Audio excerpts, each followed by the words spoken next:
যারা মিলাদুন্নবী মানে না এরা রসুলের দুশ্মন। কেউ কমে বায়রা, লামা জাহাবি বায়রা, কপাল পোড়া বায়রা, রাসূল সাল্লাল্লাহু আলাইহি সাল্লাম দুনিয়াতে আগমন করেছেন, এই দিনে আপনারা খুশি হতে পারেন নাই, ঈদ উদযাপন করতে পারেন নাই। আপনারা ফতোয়া দেন বছরে 2টা ঈদ, এর বেশি ঈদ নাই।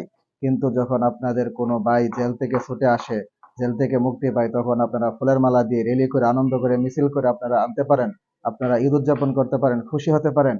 কিন্তু রাসূল সাল্লাল্লাহু আলাইহি সাল্লাম দুনিয়াতে আগমন করেছেন, সেই দিনকে কেন্দ্র করে যখন আহলে সুন্নাত ওয়াল জামায়াতের মানুষেরা, মুসলমান ভাইয়েরা যখন আনন্দিত হই, খুশি হই, তখন তোমরা বেজার হও। যেমন রাসূল সাল্লাল্লাহু আলাইহি সাল্লামের আগমনে শয়তান বেজার হয়েছিল, তেমনি ভাবে তোমরাও শয়তানের মতো বেজার হও, কান্দ। রাসূল সাল্লাল্লাহু আলাইহি সাল্লামের শুভ আগমনে তোমরা খুশি হতে পারো নাই।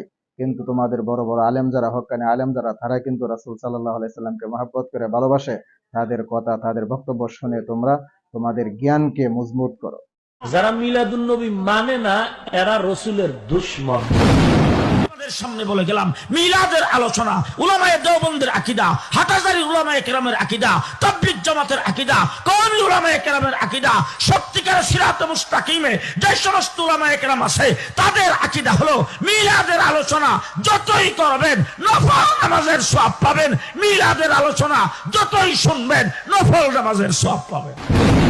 সমগ্র সৃষ্টি খুশি ছিল, সমগ্র সৃষ্টি ফেরেশতারা গলা লাগাইতেছিল আর সুসংবাদ দিতেছিল, দুজাহানের বাদশা জমিনে না পা দিয়া দিছে। আজকে দুজাহানের বাদশা জমিনে পা দিছে, জমিন পর্যন্ত খুশিতে নাচতে ছিল, দুজাহানের বাদশা আমার পিঠে পা দিয়া দিছে।